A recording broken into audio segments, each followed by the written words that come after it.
That's a good start. It is amazing. Amazing, God. That was a long time ago.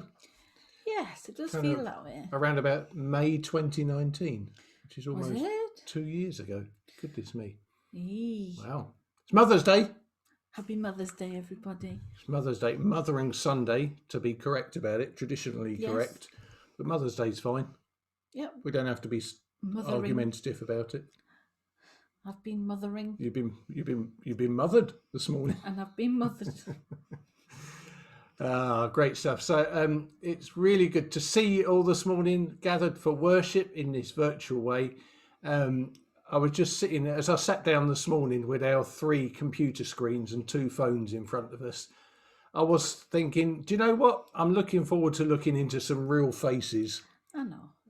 And smiles rather than screens, because as beautiful as you all look on your screens with your high definition cameras bringing out all of your wrinkles and hairs sticking out where they shouldn't, it's just, and ours too. Yeah, we know. We're all the same. I'm immaculate, but all of that, but we are looking forward to that day when we can kind of look into some faces as we gather to worship. But we have done that, and we do that in the context of a worshipping universe created by a wonderful, amazing God. And this morning, it felt really appropriate to start with that song from our amazing songsters, our wonderful songsters. But also, whenever I think about days that celebrate any notion or concept of family relationships, this song, For the Beauty of the Earth, comes to mind, because it goes through several relationships, but frames that all in the context of a God who is above all, but intimately involved in all. The theological term is he's both transcendent and immanent. He's big and over everything, but deep within us too. So we're going to sing this, and I don't know about you, but I just can't hear these words without John Rutter's music. Oh, I know what you mean. Once you've heard it, yeah, that's it. So and since we can while we're sharing videos, since we have control over, we've got that epic recording from probably 40 years ago of the Cambridge Singers singing John Rutter's sacred music, and this is For the Beauty of the Earth. So sing along. I'm sure you'll recognise it. If you don't, just enjoy this beautiful music and profoundly deep words as we worship God together.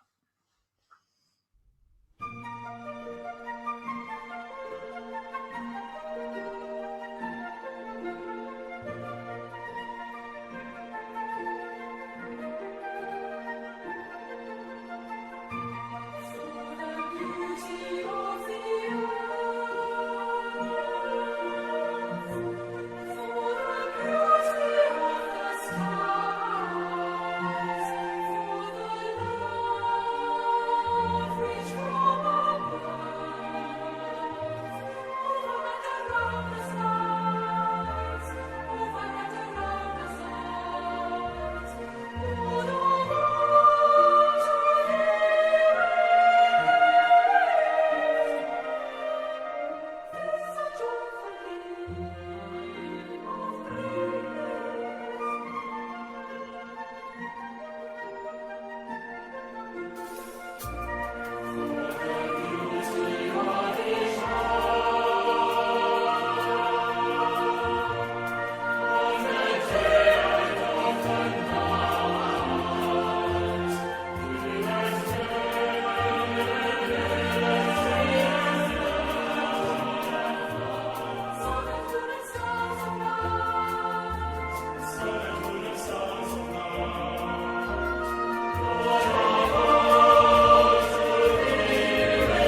amen to all of that.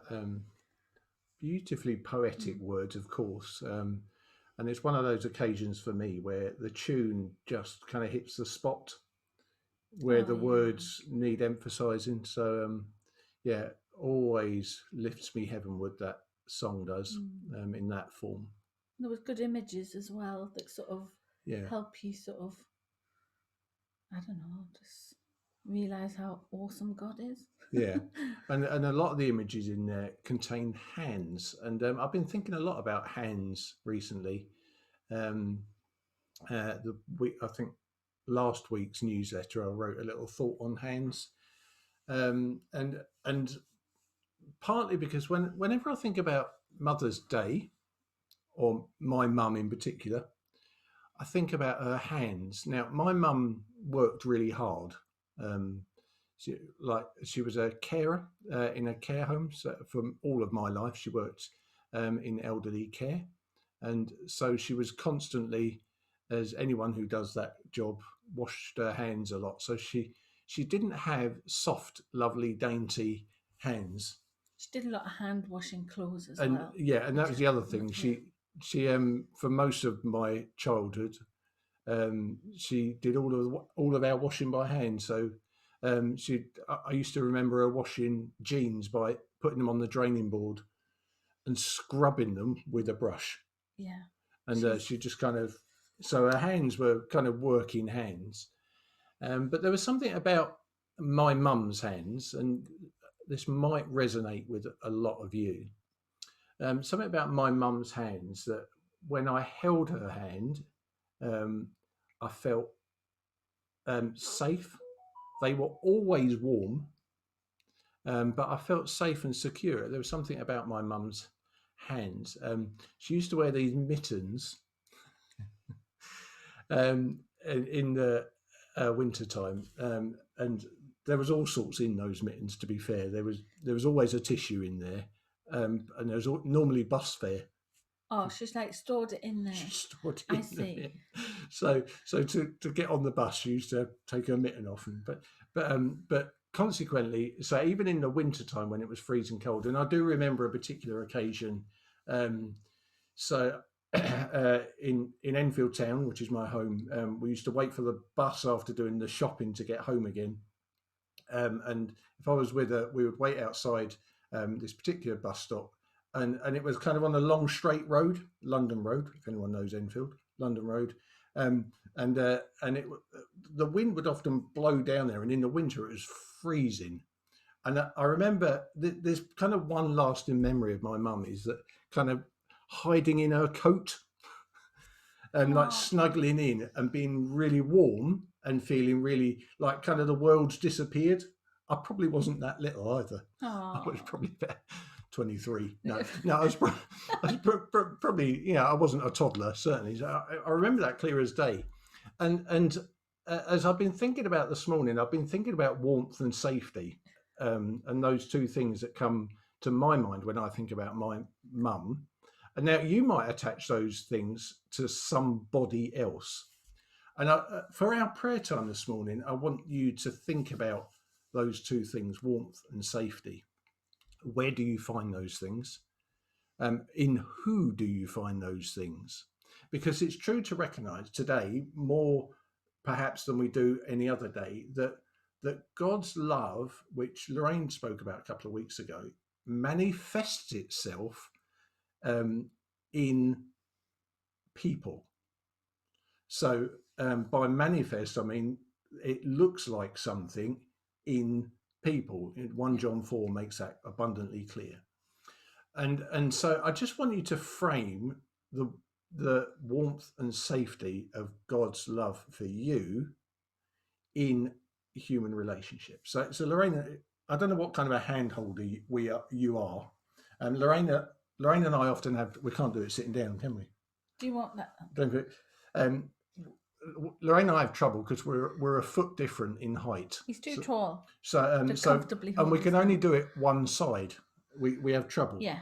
So we have to be the right way round, a bit like Ant and Dec. Otherwise, for it to be comfortable. Yeah, and so I wanted to firstly think about that moment. So when you hold the hand of someone dear, imagine that connection, acknowledge that connection, be mindful of that.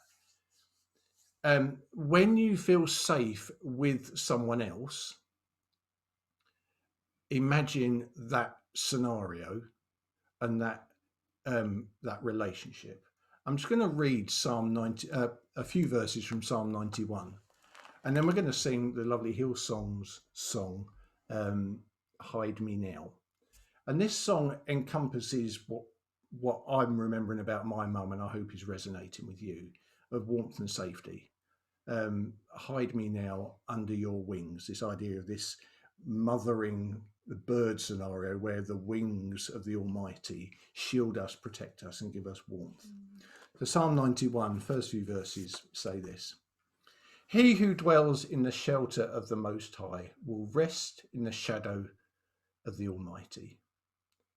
I will say of the Lord, he is my refuge and my fortress, my God in whom I trust. Surely he will save you from the fowler's snare and from the deadly pestilence. He will cover you with his feathers. Under his wings you will find refuge. His faithfulness will be your shield and rampart." It's a great old-fashioned word.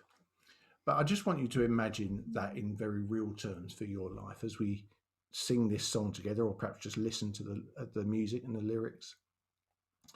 And frame this truth, this eternal truth of God, in a very real relationship. So today it seems appropriate that that's a mum relationship. For some people that might not be appropriate. You might need to think of someone else, someone perhaps a bit more immediate, someone who took on that mothering role for you in your life. It might have even been a fella. Doesn't have to be children. Doesn't have to be a female. So just imagine that, this idea of hand holding, of safety, of warmth, as this beautiful song kind of washes over us this morning.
Jesus, we just pray that as we think on those who manifest your love in our lives, that you can enable us to always lift our eyes to you.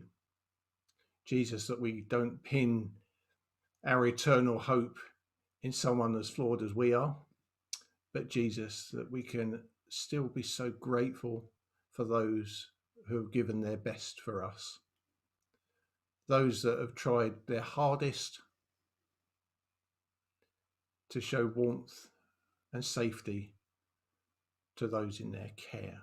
So God, we just pray on this Mothering Sunday that we as individuals and as a community both celebrate and take seriously our role to nurture those within our care. Amen. Amen. This morning I found myself thinking of Max and Gemma. Yes. Because, yes. You know, they tried for so long to become parents, and now Gemma's expecting, and it's really exciting for us all, isn't it, to sort of observe that, and we're chuffed for them, and of course Bex is expecting. Anyone else? No, I'm just big. I'm just a big girl. I have been asked once before if I was pregnant when I wasn't. How bad is that? Anyhow, let's not go there. Shall we get on with our message? Yes, okay. Because yeah, that could stray into something very, very. Yeah, let's stop there. So I want to talk about handbags this morning. I'm something of an expert in handbags. Not right. Okay, but fellas, we know that we should never stray into looking in females' handbags, because we never know how dangerous it is in there. What kind of wild creatures might live in there, how we might lose life and limb, and all of those. It's a dangerous place, is the female handbag. And I recommend, fellas, that if you've ever been tempted to have a look and see what's in there, don't do it. Just don't do it.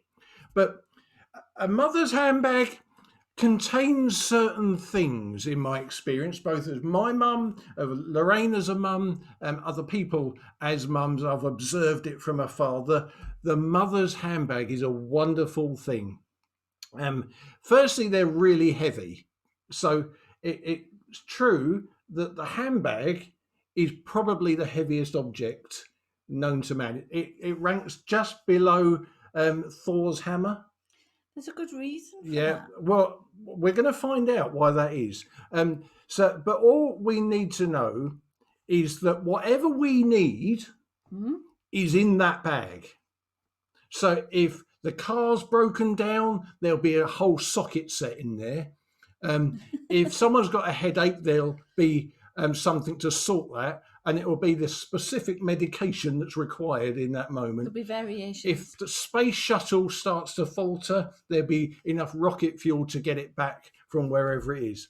So, Lorraine, we're going to break the rule of a lifetime, and we're going to look in your handbag this morning. Fine. So, if you're of a nervous disposition, this could be a time to go and make a cup of tea. No, you'll be fine. Nothing too embarrassing. So what on earth is in this Milnor weighted type object? These are some of the things that one has. My phone, I'm very good at communicating. It's not on silent. Let me put that on silent for you. It keeps going boop, boop, boop, boop, and you're probably picking that up. Who on earth is texting Lorraine during the meeting? They're probably telling me they can't hear me or something, but I'll have to ignore you. Right. First of all, something to entertain on a journey. Often a book. This one's Macbeth. That just shows where we're at the moment in this household. But, you know, something to entertain on a journey. Yes. And I've noticed that over the years that's changed. Yes. So it used to be like something to draw with. Yes. But now it's something else. Antiseptic cream. Antiseptic cream. If anyone's hurt, this is a marvellous device. I've got spare plasters as well somewhere in here. That's useful. The antiseptic cream's useful after a long ride. They're glasses cleaning wipes. I've got a rain mat. Yeah, could be an umbrella, but it just protects you from the rain. Your mum, if you're stuck. Your mum has always got an umbrella. But in my instance, I've got a shopping bag in here. I should say that if it rains, there's no faster moving human being than your mum. I know, she's like, forget the arthritis. She's Yeah, off, aren't she's you, off. Mum? She's Where like are you? Usain Bolt, she is, if it rains. Packet of biscuits still works to have a packet of Pink Panther wafers in my bag, because you get lots in a packet and it just kills that bit of hunger while you're waiting in a queue. So Pink Panther wafers are a fave here in this house. And I've got a supply of masks. Oh yeah. I've got current changeable. I've got for those sensory needs. I've got a nice feely one, and I've got adjustable ones. Just for those that forget, I've got a phone charger, packet of tissues, Bonjela, like you said, paracetamol, the normal ones. And for those that can't swallow a normal one without a big drama, I've got the melt in your mouth kids ones. I've got a notepad and pen and a pencil, because I often entertain. I've got fidget toys. bikes on that one. I've even got some strepsils if you got a bit of a cough. I've got Lipsol, yes, and just in the front here, because you've got to have compartments. I am the key holder. Although, can I just say, yes, that you can never find your keys in there, and I'm not surprised now. I have a Why? compartment specially, but often other things do go in. But not there to complain about me. I have these things, and you benefit from them. True, but when you say my keys are in my bag, that doesn't necessarily say you know where they are. I'm just going to go on and ignore them. I've got hand sanitizer, and I've got lip stuff for a windy day, and I've got a lovely super duper. This is the super duper of duper dupers eyeglasses cleaner, because this is the one that means when you put your mask on, it doesn't fog up. Anti-fog glasses wipe. Yeah, and I had the disposable ones earlier. Okay, that's my bag. Problem? Bonjela? No problems, but it does explain a lot, doesn't it? Yeah, that'll just have to stay there while we carry on. It will indeed. But the antiseptic cream is awesome if somebody gets hurt. All right, I'm ready. I am ready with a storybook or something to entertain on the journey. It's a must-have. I've got biscuits for when we get hungry and they whinge. All right, it's a must-have. And something to shelter you from weather. All weathers is a must-have. And the rest, they're just things that I've learned particular to this crew that I live with. Yeah, so the handbag is a phenomenon known only, not to me certainly, but I do benefit from it. I have done my whole life, and Molly and Benjamin benefit from it. So it proves that mums kind of provide what we need: happy, safe, healthy lives. All of those things were in there. Yes, very thoughtful. Now, mums don't always have enough money. You didn't mention your purse, actually. Actually, it's in my other bag this morning, but yes, I have 2 bags? What kind of extravagant lifestyle are you living? I actually have 3. Yes, I know. But I know some of those mums out there have got by the tens, haven't you? Yeah. Okay, so interesting that what's not covered by a handbag is that mums always have answers to questions. I have lots, yes. Often my mum's answer to the question, the last question of the day, was because I said so. I do that when it gets a bit too embarrassing. Yeah. Why? Because I was a great why question asker. And my mum would often say, well, because I said so, mainly because she'd just fed up with trying to think of an answer to satisfy me. She just wanted to be quiet, to be fair. I did talk a lot, still do. We can sometimes run out of energy, and often that kind of place of discovery in your bag, there's always something to help with that. So yes. Captured within the handbag, gentlemen, is everything that's kind of required to sustain life as we know it. Forget nuclear bunkers. The mother's handbag is there. We're going to read a few verses about some mums bringing some kids to Jesus, and then you're just going to talk about that momentarily, aren't you? Yes. So this is Mark 10. If you want to look for it, Mark chapter 10 and verses 13 to 16. I just ripped a page in my Bible. Oh, be careful. Mark chapter 10 verses 13 to 16 say this, really familiar verses, if not by verse, just by remembering the story. Says this: people were bringing little children to Jesus. In some translations, it actually details mothers were bringing children to Jesus. Um, uh, so they were bringing them to Jesus to have him touch them, but the disciples rebuked them. Yes, like kind of shooing them away. Shooing them. I mean, how rude is that? If someone did that to your child, whew, Yeah. shoot! Don't be here. Don't bother Jesus. Can you imagine that now? I'd go mad. You would. I would. You would go.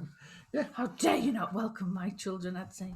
And then it goes on to say, but when Jesus saw what was happening, he was very much displeased with his disciples and said to them, and this verse, I guess we hear a lot, let the children come to me, for the kingdom of God belongs to such as they.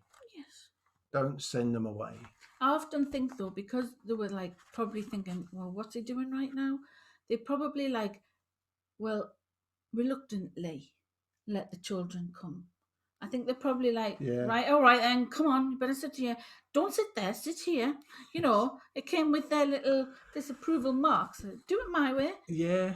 That's really true. I bet they did. Because I often picture this, you're right, as the disciples saying, right, come on in, come over here, sit down there, be quiet, do this, and gave them a whole list of rules. Yeah. But I often imagine Jesus was actually more thinking, oh yeah, just, and you know when, so we've done quite a bit of kids' work, schools work over the years, and here's a true fact about young children. If you sit on the floor with them, they mob you.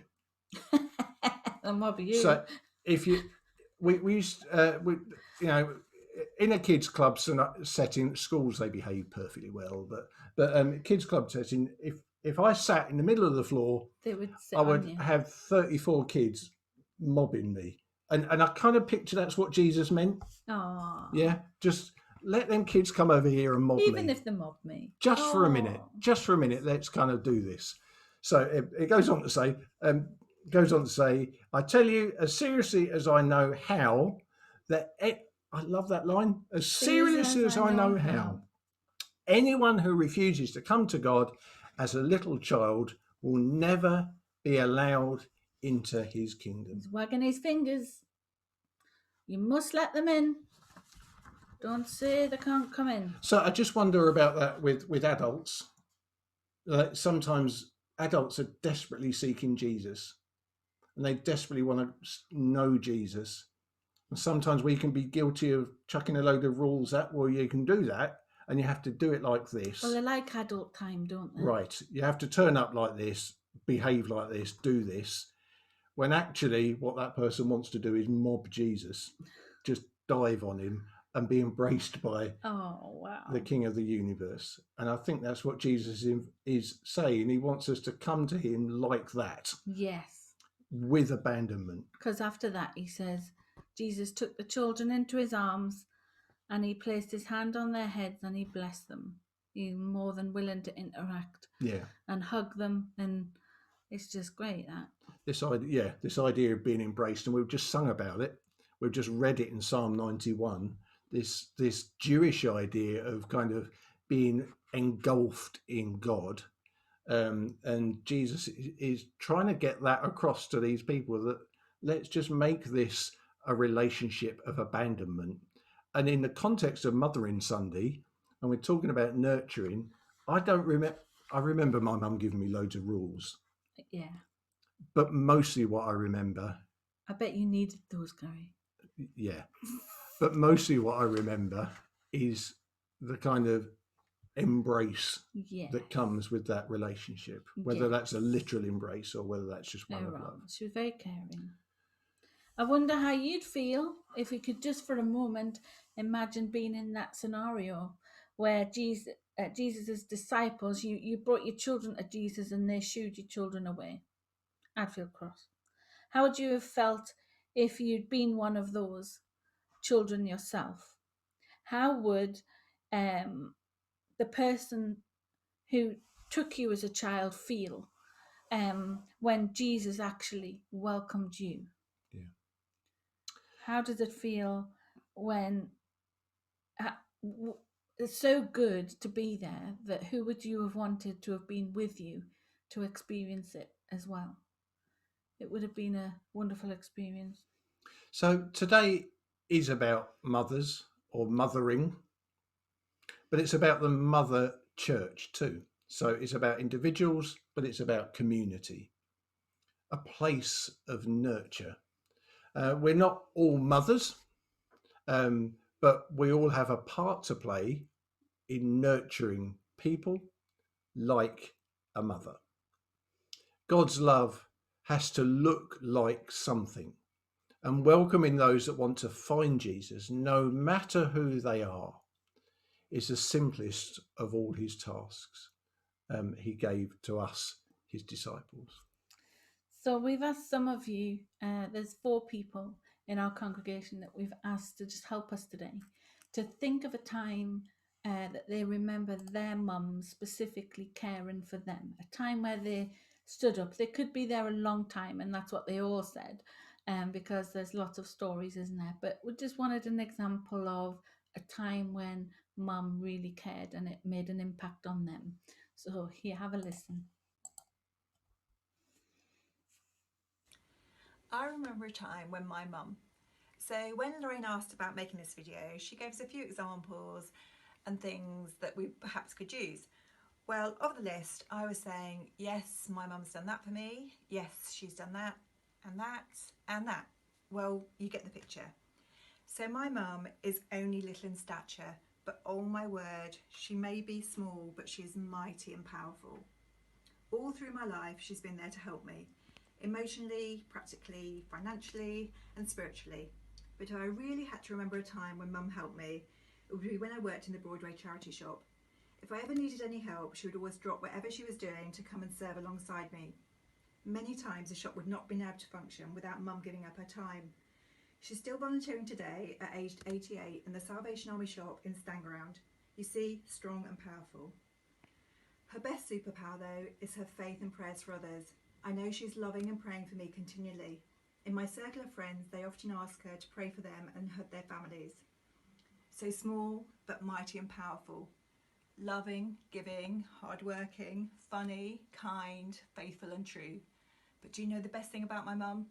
Is that she's mine and I love her.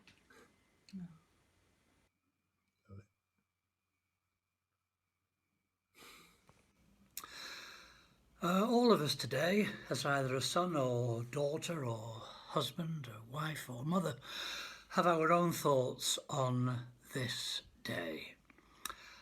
I'm sure that all of us have special memories which are with us all the time, but come to mind particularly on Mother's Day.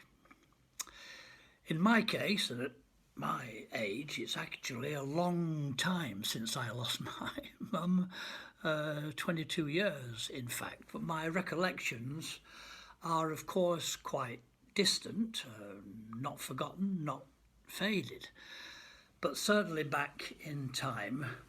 And of course no one here outside the family would have known what a fine traditional Salvationist and loving mum she was, complete with large bonnet and huge black bow.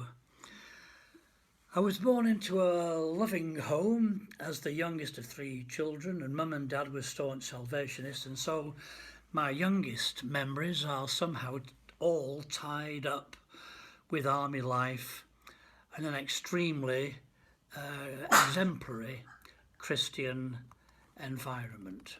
I've heard some people say that they regret that kind of sheltered, cloistered existence, but in my case, honestly, I'm genuinely grateful for the life experiences and the values which informed my upbringing and now my life. There's lots of memories, but for some reason I call to mind one of my many holidays to Rhyl in North Wales when I was a youngster, and I'd taken with me a rather simple toy which was in the shape of a deep sea diver, complete with a sort of a pump attachment, and couldn't wait to try it out in the local paddling pool whilst mum and dad were in the adjacent band stand. Inevitably, I fell in, and whilst the ducking didn't worry me too much, I was quite frightened because my legs turned dark blue. Running, I guess crying back to Mum, I remember her saying, and I don't know where the saying came from, home James and don't spare the horses, and then squelched a blue soaked path back to the B&B. Apparently the blue legs were not a life-threatening medical condition, but I was wearing my Sunday best short trousers, which had been dyed navy blue for my YP uniform. More recent examples of what it means to be a mum are all related to my family here in Peterborough, and I know for a fact that Richard would have the warmest of tributes to pay to his mum. You know how these days there are special days put aside to commemorate all aspects of life, and in the last couple of weeks one such day was Compliments Day. And Alina happened to mention that the greatest compliment she had had was when somebody remarked that she was so much like her mum, Maisie. I think that says it all for me.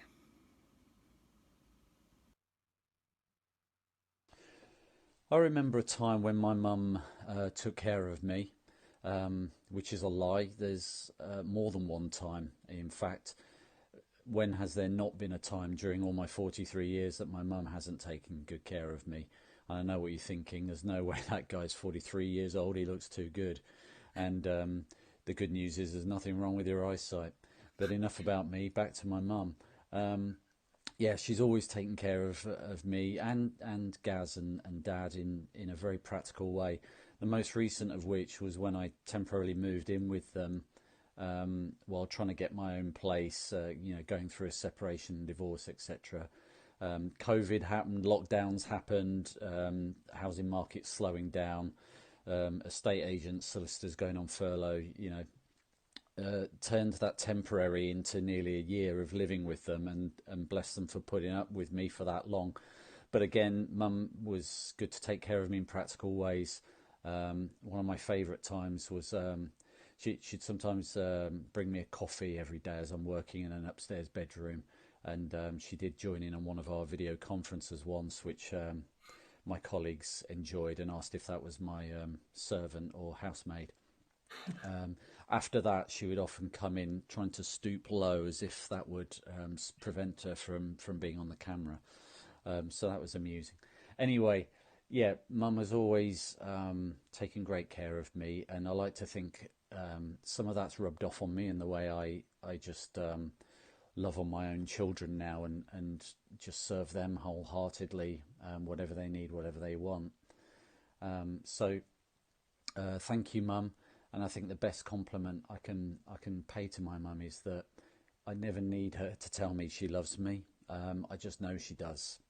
So thanks. Hello. So my mum probably doesn't fall under the category of a sympathetic mum who has all the plasters and the tablets that you need, or really worries about when you're ill or anything.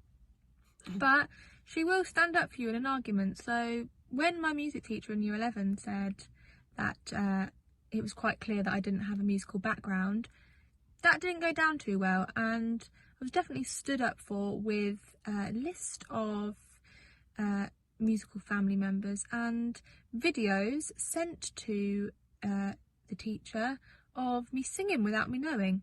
So it got the point across, and also my mum gave me a job, so without her, wouldn't have my job. So thanks, Mum. Happy Mother's Day.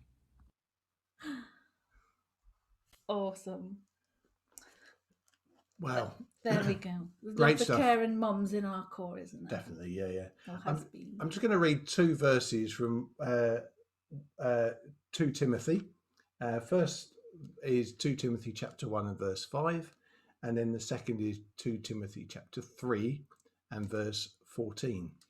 So 2 Timothy chapter 1 verse 5 says, I have been reminded of your sincere faith, which first lived in your grandmother Lois and in your mother Eunice, and I am persuaded now lives in you.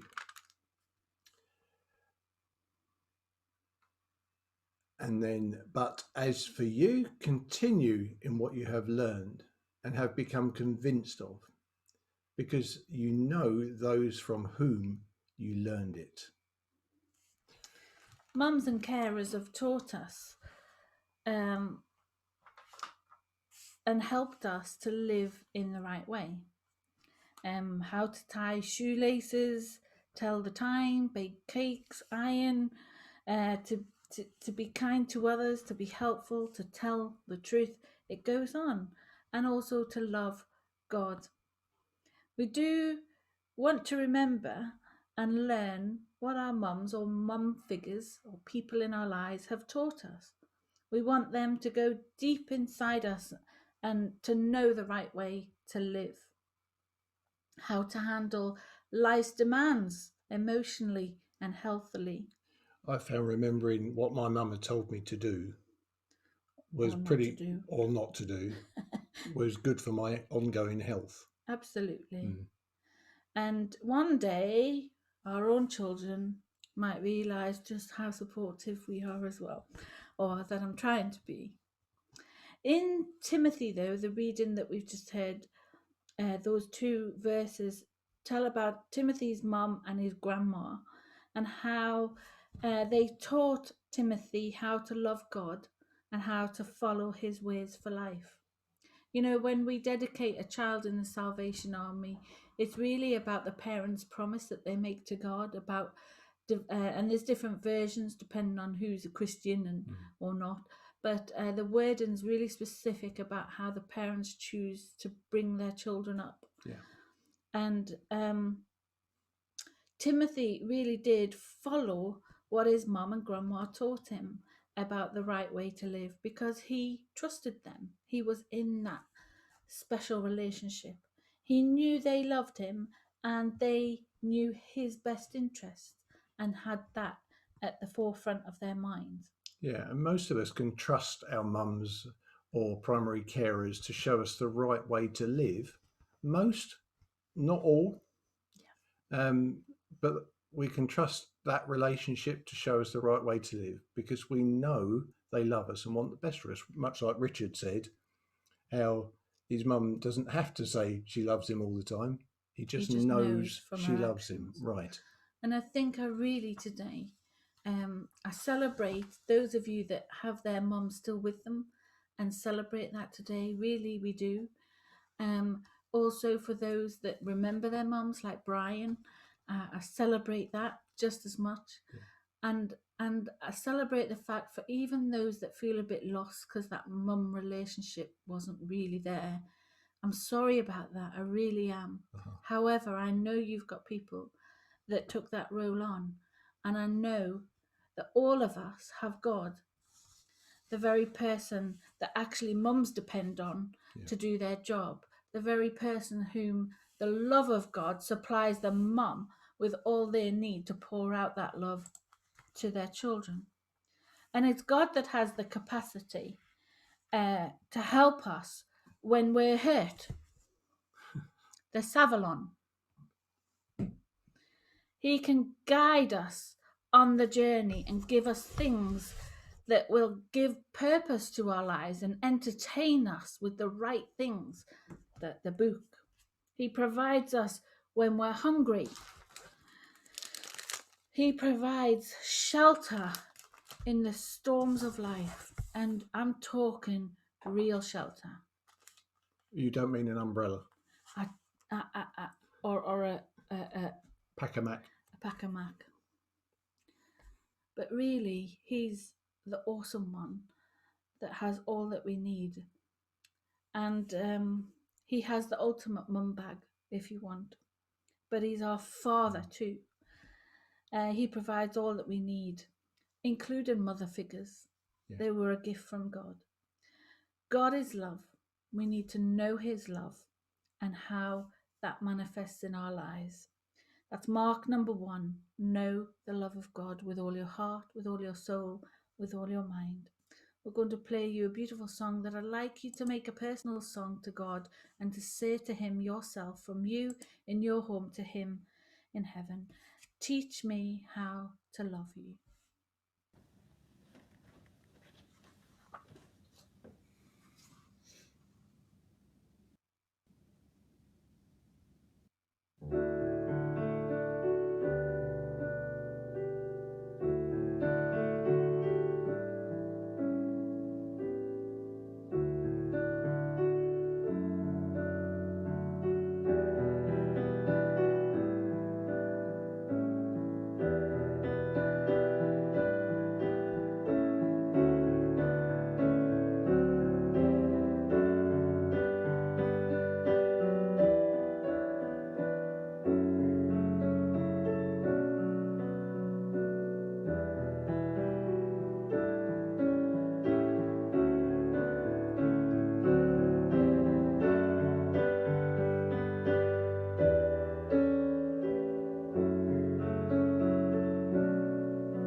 Amen.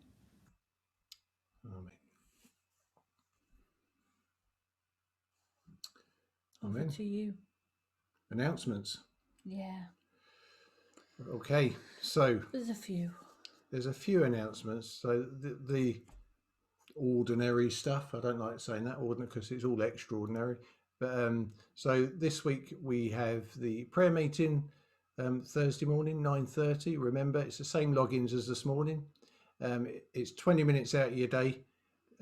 So we encourage you to join us for prayer on Thursday morning, 9:30 for 20 minutes.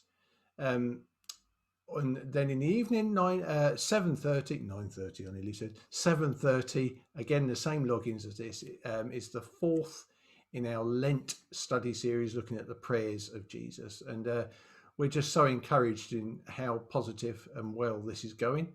And we encourage you, if you haven't joined in yet, to do so. Discipleship opportunities with others is hard to come by at the moment, so we encourage you to really take this opportunity to engage with each other. So and then next Sunday, 10:30, Zoom worship. We continue on. I'm just going to find Rachel Dockrell, our community centre manager, because she has some important stuff to tell us about. So I'm just going to find her. Well, this could be interesting. Do you want me to sing a song while you wait? You can rap or something like that. Hey there, folks. Don't take a nap. There she is. Because I'm doing a rap. Right, Rachel. Oh, There you okay. go. Morning, everyone. Morning. One of the things I've been struck with recently is a sense of community spirit that has come shining through in all sorts of situations. And this morning I want to build on this, and I'm appealing for volunteers to help with the reopening of our core charity shop, which is due to open on the 12th of April. If you have a pen and paper with you this morning, could you put the following dates in your diary? Monday, the 29th of March and Wednesday, the 31st of March.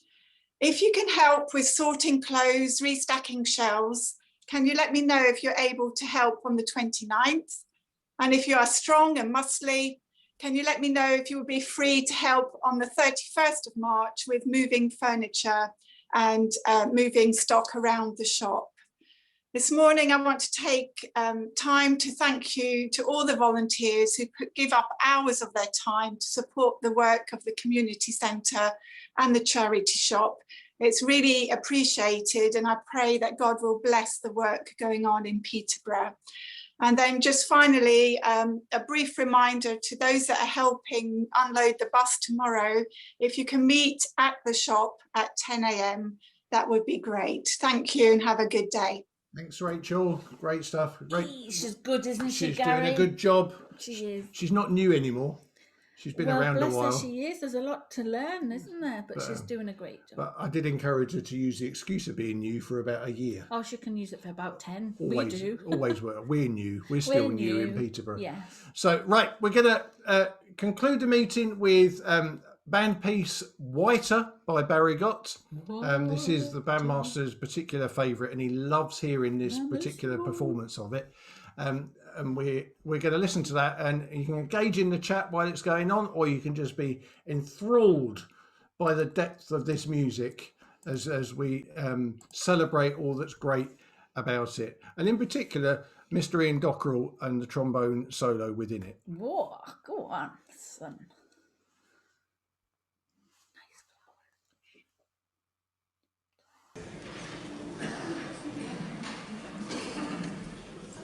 Thank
you, when you play an instrument, because I'm not a player, do you sometimes find that when you're blowing in, you can get dribble there? Because like there's quite a few of that going on in that band there. I noticed. No. Yeah, you sure? Are you a funny face? Something happens to your face because they No. go like that. I noticed. It's a perfectly I can clean, tell you who it was if you want. hygienic, wonderful thing to do, I think. Carry on. Do the benediction. There we are. Sorry. So that was recorded in Scarborough some time ago now. Feels like a long time ago. Where we know a few things about North Yorkshire, and we know in Scarborough they have a great love for Haribo sweets. So now, so the benediction, and then I'm going to unmute everybody and we'll wave goodbye. So here we are, Ephesians chapter 3. I pray that out of his glorious riches he may strengthen you with power through his Spirit in your inner being, so that Christ may dwell in your hearts through faith. And I pray that you, being rooted and established in love, may have power together with all the saints to know how wide and long and high and deep is the love of Christ, and to know this love that surpasses knowledge, that you may be filled to the full measure of God's love.